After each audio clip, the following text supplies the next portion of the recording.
Russian researchers in the late 1940s kept 5 people awake for 15 days using an experimental gas-based stimulant. They were kept in a sealed environment to carefully monitor their oxygen intake so the gas didn't kill them, since it was toxic in high concentrations. This was before closed-circuit cameras, so they had only microphones and 5-inch thick glass porthole-sized windows into the chamber to monitor them. The chamber was stocked with books, cots to sleep on, but no bedding, running water and toilet, and enough dried food to last all 5 for over a month. The test subjects were political prisoners deemed enemies of the state during World War II.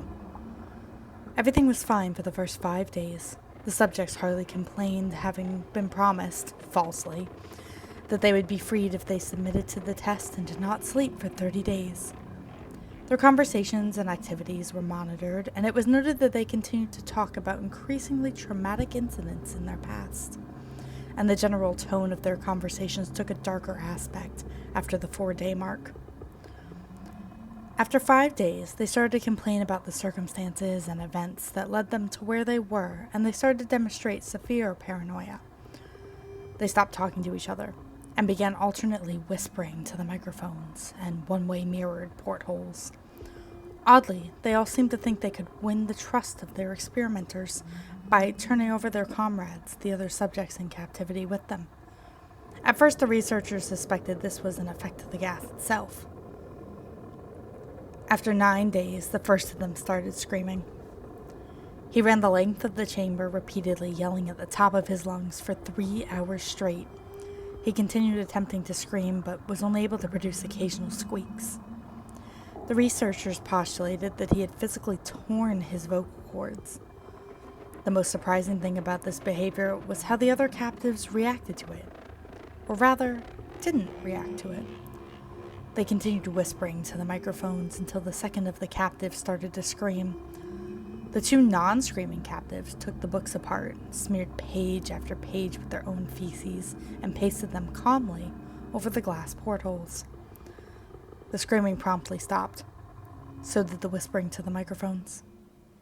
After 3 more days passed, the researchers checked the microphones hourly to make sure they were working, since they thought it impossible that no sound could be coming with 5 people inside.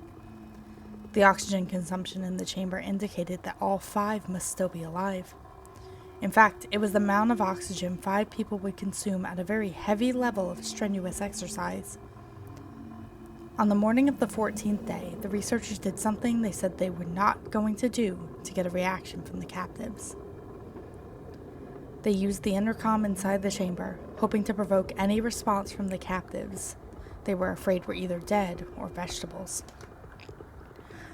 They announced, "We are opening the chamber to test the microphones. Step away from the door and lie flat on the floor or you will be shot. Compliance will earn one of you your immediate freedom." To their surprise, they heard a single phrase in a calm voice respond, "We no longer want to be freed." Debate broke out among the researchers and the military forces funding the research. Unable to provoke any more response using the intercom, it was finally decided to open the chamber at midnight on the 15th day. The chamber was flushed of the stimulant gas and filled with fresh air, and immediately voices from the microphones began to object.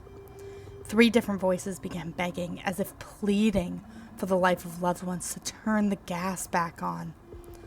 The chamber was opened and soldiers sent in to retrieve the test subjects. They began to scream louder than ever, and so did the soldiers when they saw what was inside.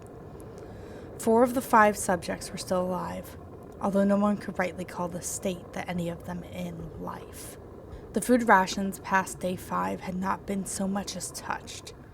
There were chunks of meat from the dead test subjects' thighs and chest stuffed into the drain in the center of the chamber, blocking the drain and allowing 4 inches of water to accumulate on the floor.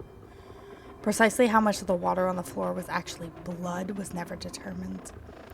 All 4 surviving test subjects also had large portions of muscles and skin torn away from their bodies. The destruction of flesh and exposed bone on their fingertips indicated that the wounds were inflicted by hand, not with teeth, as the researchers initially thought. Closer examination of the position and angles of the wounds indicated that most, if not all of them, were self-inflicted. The abdominal organs below the rib cage of all 4 test subjects had been removed, while the heart, lungs, and diaphragm remained in place. The skin and most of the muscles attached to the ribs had been ripped off, exposing the lungs through the rib cage. All the blood vessels and organs remained intact. They had just been taken out and laid on the floor, fanning out around the eviscerated but still living bodies of the subjects. The digestive tract of all 4 could be seen working, digesting food. It quickly became apparent that what they were digesting was their own flesh, that they had ripped off and eaten over the course of days. Most of the soldiers were Russian special operatives at the facility, and still many refused to return to the chamber to remove the test subjects. They continued to scream to be left in the chamber, and alternately begged and demanded that the gas be turned back on lest they fall asleep. To everyone's surprise, the test subjects put up a fierce fight in the process of being removed from the chamber. One of the Russian soldiers died from having his throat ripped out. Another was gravely injured by having his testicles ripped off and an artery in his leg severed by one of the subject's teeth. Another 5 of the soldiers lost their lives, if you could count ones that committed suicide in the weeks following the incident. In the struggle, one of the 4 living subjects had his spleen ruptured and he bled out almost immediately. The medical researchers attempted to sedate him, but this proved impossible. He was injected with more than 10 times the human dose of a morphine derivative and still fought like a cornered animal, breaking the ribs and arm of one doctor. His heart was seen to beat for 2 full minutes after he had bled out to the point that there was more air in his vascular system than blood. Even after it stopped, he continued to scream and flail for another 3 minutes, struggling to attack anyone in reach and just repeating the word more over and over, weaker and weaker, until he finally fell silent. The surviving 3 test subjects were heavily restrained and moved to a medical facility, the 2 with intact vocal cords continuously begging for the gas, demanding to be kept awake. The most injured of the 3 was taken to the only surgical operating room that the facility had. In the process of preparing the subject to have his organs placed back within his body, it was found that he was effectively immune to the sedatives they had given him to prepare him for surgery. He fought furiously against the restraints when an anesthetic gas was brought out to put him under. He managed to tear most of the way through a 4-inch wide leather strap on one wrist, even through the weight of a 200-pound soldier holding that wrist as well. It took only a little more anesthetic than normal to put him under, and the instant his eyelids fluttered and closed, his heart stopped. In the autopsy of the test subject that died on the operating table, it was found that his blood had tripled the normal level of oxygen. His muscles that were still attached to his skeleton were badly torn, and he had broken 9 bones in his struggle not to be subdued. Most of them were from the force his own muscles had exerted on them. The second survivor had been the first of the group of 5 to start screaming. His vocal cords destroyed, he was unable to beg or object to surgery, and he had only reacted by shaking his head violently in disapproval when the anesthetic gas was brought near him. He shook his head yes when someone suggested, reluctantly, that they try the surgery without anesthetic, and did not react for the entire 6-hour procedure of replacing his abdominal organs and attempting to cover them with what remained of his skin. The surgeon presiding stated repeatedly that it should be medically impossible for the patient to still be alive. One terrified nurse assisting the surgery stated that she had seen the patient's mouth curl into a smile several times whenever his eyes met hers. When the surgery ended, the subject looked at the surgeon and began to wheeze loudly, attempting to talk while struggling. Assuming this must be something of drastic importance, the surgeon had a pen and pad fetched so the patient could write his message. It was simple. Keep cutting. The other 2 test subjects were given the same surgery, both without anesthetic as well, although they had to be injected with a paralytic for the duration of the operation.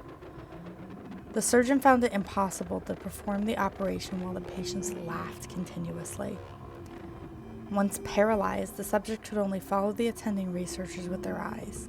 The paralytic cleared their system in an abnormally short period of time, and they were soon trying to escape their bonds. The moment they could speak, they were asking again for the stimulant gas. The researchers tried asking why they had injured themselves, why they had ripped out their own guts, and why they wanted to be given the gas again. Only one response was given: I must remain awake. All 3 subjects' restraints were reinforced, and they were placed back into the chamber awaiting determination as to what should be done with them. The researchers, facing the wrath of their military benefactors for having failed the stated goals of their project, considered euthanizing the surviving subjects. The commanding officer, an ex-KGB, instead saw potential and wanted to see what would happen if they were put back on the gas. The researchers strongly objected, but were overruled. In preparation for being sealed in the chamber again, the subjects were connected to an EEG monitor and had their restraints padded for long-term confinement. To everyone's surprise, all 3 stopped struggling the moment it was let slip that they were going back on the gas. It was obvious that at this point all 3 were putting up a great struggle to stay awake. One of the subjects that could speak was humming loudly and continuously. The mute subject was straining his legs against the leather bonds with all his might, first left, then right, then left again, for something to focus on. The remaining subject was holding his head off the pillow and blinking rapidly. Having been the first to be wired for EEG, most of the researchers were monitoring his brainwaves in surprise. They were normal most of the time, but sometimes flatlined inexplicably. It looked as if he were repeatedly suffering brain death before returning to normal. As they focused on paper scrolling out of the brainwave monitor, only one nurse saw his eyes slip shut at the same moment his head hit the pillow. His brainwaves immediately changed to that of deep sleep, then flatlined for the last time as his heart simultaneously stopped. The only remaining subject that could speak started screaming to be sealed in now. His brainwaves showed the same flatlines as the one who had just died from falling asleep. The commander gave the order to seal the chamber, and both subjects inside, as well as 3 researchers. One of the named 3 immediately drew his gun and shot the commander point blank between the eyes, then turned the gun on the mute subject and blew his brains out as well. He pointed the gun at the remaining subject, still restrained to a bed as the remaining members of the medical research team fled the room. I won't be locked in here with these things, not with you, he screamed at the man strapped to the table. What are you? He demanded. I must know. The subject smiled. Have you forgotten so easily? The subject asked. We are you.